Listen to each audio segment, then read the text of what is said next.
വളരെ ജനപ്രിയനായ അല്ലെങ്കിൽ ധാരാളം എല്ലാവർക്കും കേരളത്തിൽ പൊതുവെ അറിയപ്പെടുന്ന ഒരു MLA ആണ് രാഹുൽ മാങ്കൂട്ടത്തിൽ.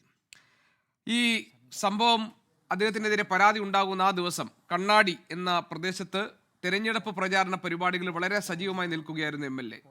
ഒറ്റ നിമിഷം കൊണ്ടാണ് ഔദ്യോഗിക വാഹനം അജ്ഞാത കേന്ദ്രത്തിലേക്ക് മാറ്റി മറ്റൊരു വാഹനത്തിൽ രാഹുൽ മാങ്കൂട്ടത്തിൽ കടന്നു കളഞ്ഞത്. ഇന്നിപ്പോൾ 5 ദിവസമായി, 5ാമത്തെ ദിവസമാണ് നമ്മൾ ഈ ചർച്ച നടത്തുന്നത്. വ്യാഴാഴ്ച വൈകിട്ടാണ് രാഹുലിനെ കാണാതാകുന്നത്. 5 ദിവസമായിട്ടും പോലീസിന് കേരളത്തിലെ ഒരു MLA അബ്സ്കോണ്ടിങ് ആയിരിക്കുന്ന കാര്യത്തിൽ ഒരു തുമ്പെങ്കിലും കണ്ടെത്താൻ കഴിഞ്ഞില്ല എന്ന് പറഞ്ഞാൽ അത് എന്തുകൊണ്ടായിരിക്കും സംഭവിക്കുന്നുണ്ടാവുക?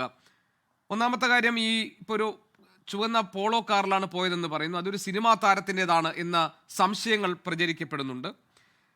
ഈ രാഹുലിൻ്റെ ഫ്ലാറ്റിലുള്ള CCTV ദൃശ്യങ്ങൾ പൂർണ്ണമായും മായ്ച്ചു കളഞ്ഞിട്ടുണ്ട്. അതിന് അയാൾക്ക് സഹായം നൽകിയ കെയർടേക്കറെയൊക്കെ ചോദ്യം ചെയ്യുന്നുണ്ട്. സഹായം നൽകിയെന്ന് നമ്മൾ സംശയിക്കുന്ന എന്തായിരിക്കും രാഹുൽ മാങ്കൂട്ടത്തിൻ്റെ തിരോധാനത്തിന് പിന്നിൽ? എന്തുകൊണ്ടാണ് കേരള പോലീസിന് ഒരു എത്തും തുമ്പും ഈ കാര്യത്തിൽ കിട്ടാത്തത്?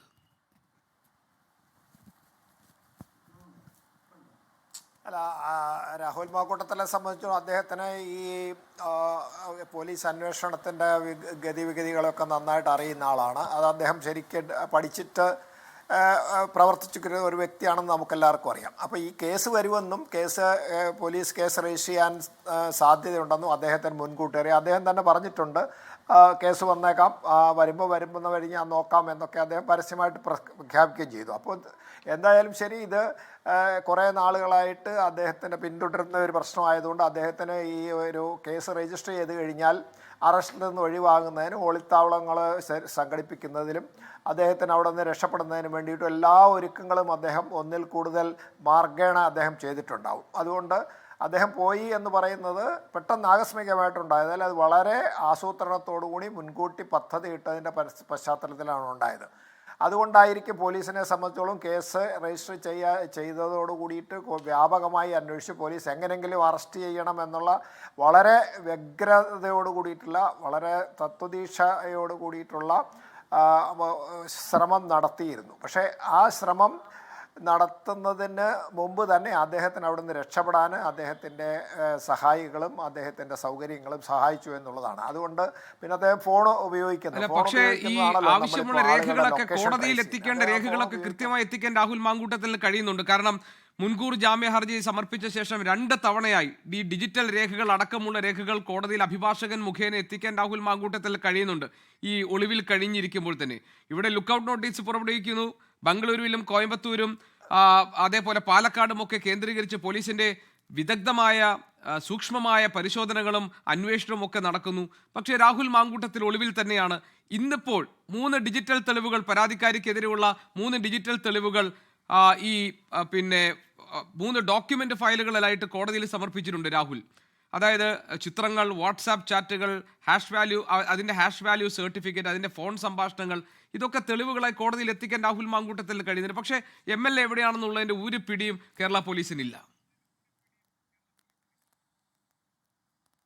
കിട്ടില്ല. പോലീസിനെ സംബന്ധിച്ചിടത്തോളം കിട്ടുകയാണെങ്കിൽ പോലീസ് പിടിക്കില്ലേ, ഒരു യാതൊരു സംശയവും വേണ്ട. ആൻറ്റിസിപ്പേറ്ററി ബെയിൽ കൊടുത്തതിന് ശേഷം ചിലപ്പോൾ ഒരു വെള്ളപ്പൊക്ക നയം ഉണ്ടായേക്കാം. കാരണം പോലീസിനെ സംബന്ധിച്ചിടത്തോളം പോലീസ് അങ്ങനെ വളരെ തീവ്രമായ രീതിയിൽ ഒരു അറസ്റ്റൊക്കെ രേഖപ്പെടുത്തി കഴിഞ്ഞാൽ കോടതിയിൽ നിന്ന് അതിന് പ്രതികൂല സാഹചര്യങ്ങളൊക്കെ ഉണ്ടായേക്കാം. പക്ഷേ എന്നിരുന്നാൽ തന്നെ പോലീസിനെ തുടർന്ന് അന്വേഷിക്കാം. കാരണം എന്താണെന്ന് വെച്ചാൽ അദ്ദേഹം എവിടെയാണെന്ന് ട്രേസ് ചെയ്തതിന് ശേഷം അദ്ദേഹം രക്ഷപ്പെടാത്ത രീതിയിൽ അദ്ദേഹത്തിനെ വലയം ചെയ്തതിന് ശേഷം, അല്ലെങ്കിൽ സർവൈലൻസ് വെട്ടതിന് ശേഷം കോടതിയെ വിവരം അറിയിക്കുക, ഇങ്ങനെ ആ വ്യക്തി ഇവിടെ ഉണ്ട്, ഞങ്ങളിങ്ങനെ അറസ്റ്റ് ചെയ്യാൻ വേണ്ടി പോവുകയാണ്, അത് കോടതിയെ അറിയിച്ചിട്ട് ചെയ്യാൻ പോവുകയാണെന്ന് പറഞ്ഞാൽ കോടതി ഇതുവരെ അറസ്റ്റ് ചെയ്യാൻ പാടില്ല എന്നൊരു നിയന്ത്രണം വരാത്തിടത്തോളം കാലം അറസ്റ്റ് ചെയ്യാം. പക്ഷേ കോടതി ഇങ്ങനൊരു ജാമ്യാപേക്ഷ ഉള്ളതുകൊണ്ട് പലപ്പോഴും കോടതി അതിന് ഇടയിൽ പോലീസ് വളരെ തത്രപ്പെട്ട് അറസ്റ്റ് ചെയ്യുകയാണെങ്കിൽ പലപ്പോഴും പോലീസിനെ വിമർശിച്ചിട്ടുണ്ട്. സുപ്രീം കോടതി വരെ അങ്ങനെ വിമർശന വിധേയമായിട്ടുണ്ട് പല സ്റ്റേറ്റിലെ പോലീസും. അതുകൊണ്ട് പോലീസിനെ സംബന്ധിച്ചിടത്തോളം ചെയ്യുന്നതിന് വിഷമമില്ല. അവരിപ്പോഴും ട്രേസ് ചെയ്ത് കഴിഞ്ഞാൽ അദ്ദേഹത്തിൻ്റെ ലൊക്കേഷൻ രഹസ്യമായി വെച്ചതിന് ശേഷം,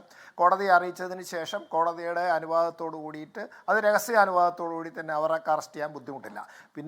പിന്നെ രണ്ടാമത്തെ കാര്യം എന്താണെന്ന് പറഞ്ഞാൽ, ഇവർ ശേഖരിച്ച വിവരങ്ങളൊക്കെ അവർ രഹസ്യമായി സൂക്ഷിക്കുകയും ഈ കോടതിയിലെ ജാമ്യാപേക്ഷ വാദത്തിന് ശേഷം തള്ളിയാൽ ആ സമയത്ത് പെട്ടെന്ന് തന്നെ അവർക്ക് അറസ്റ്റ് ചെയ്യുകയും ചെയ്യാം. ഈ ഒരു കടമ്പ അങ്ങനെ കടക്കാനും പോലീസിനെ കൊണ്ട് സാധിക്കും. അപ്പോൾ പോലീസ് മൗഢ്യം ഉണ്ട് അല്ലെങ്കിൽ പോലീസ് അതിനകത്ത് അലംഭാവം കാണിക്കുന്നു എന്ന് പറഞ്ഞാൽ നമുക്ക് പൂർണ്ണമായിട്ട് അംഗീകരിക്കാൻ പറ്റില്ല. പക്ഷേ ആദ്യ സമയത്ത് ചെയ്ത അത്രയും വ്യഗ്രത ഇപ്പോൾ കാണിക്കാത്തത് ഞാൻ ഈ പറഞ്ഞ പശ്ചാത്തലത്തിലാണ്.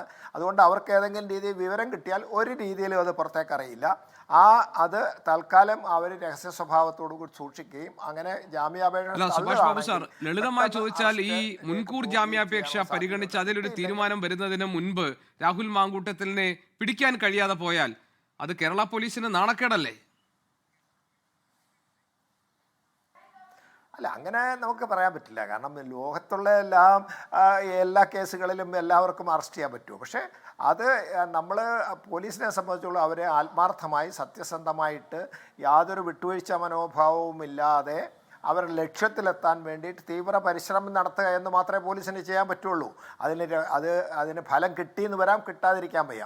കൂടുതലായിട്ട് ഇങ്ങനെ വളരെ വ്യഗ്രതയോടുകൂടി ആത്മാർത്ഥമായി പ്രവർത്തിക്കുന്ന അവസരത്തിൽ കിട്ടണം. പക്ഷേ ഈ സാഹചര്യം മുൻകൂട്ടി പ്രതികൾക്കും അദ്ദേഹത്തിൻ്റെ സഹായികളും അറിയാവുന്നതുകൊണ്ട് ആവശ്യത്തിനധികം മുന്നൊരുക്കങ്ങൾ എടുക്കുന്നതിനും അദ്ദേഹത്തിന് ഒളിത്താവലം ഉണ്ടാകുന്നതിനും അദ്ദേഹം രക്ഷപ്പെടാനുള്ള എല്ലാ പഴുതുകളും അദ്ദേഹം തന്നെ മറ്റാളുടെ സഹായത്തോടുകൂടി ഉണ്ടാക്കപ്പെട്ടിരിക്കുന്നു എന്നുള്ളത് കൊണ്ട് നമ്മളിപ്പോൾ അതിന് പോലീസിനെ കുറ്റം പറഞ്ഞിട്ടൊന്നും കാര്യമില്ല. നമുക്ക് പറയാം, ആരോപിക്കാം പോലീസ് അങ്ങനെ അലംഭാവം കാണിക്കുന്നു. പിന്നെ ഈ ആൻറ്റിസിപ്പേറ്ററി കഴിഞ്ഞതിന് ശേഷം ഞാൻ പറഞ്ഞു ഇതുകൊണ്ടാണ് ഈ ഒരു സാഹചര്യം വരുന്നത്. ഇനിയും പോലീസ് പെട്ടെന്ന് അവർക്ക് വിവരമുണ്ടെങ്കിൽ ഇത് തള്ളിക്കഴിഞ്ഞാൽ പെട്ടെന്ന് തന്നെ അറസ്റ്റ് ചെയ്യാം. പക്ഷേ ജാമ്യം കിട്ടിക്കഴിഞ്ഞാൽ പിന്നെ ആ വഴിക്കേ പോവുള്ളൂ. ശരി. ലോകത്തെവിടെയായാലും ഏത് സമയത്തും 24 വാർത്തകളും ഓഗ്മെന്റഡ് റിയാലിറ്റി പാക്കേജുകളും എക്സ്പ്ലെയിനറുകളും വിശദമായി കാണാൻ ഞങ്ങളുടെ യൂട്യൂബ് ചാനൽ നിങ്ങൾക്ക് സബ്സ്ക്രൈബ് ചെയ്യാം.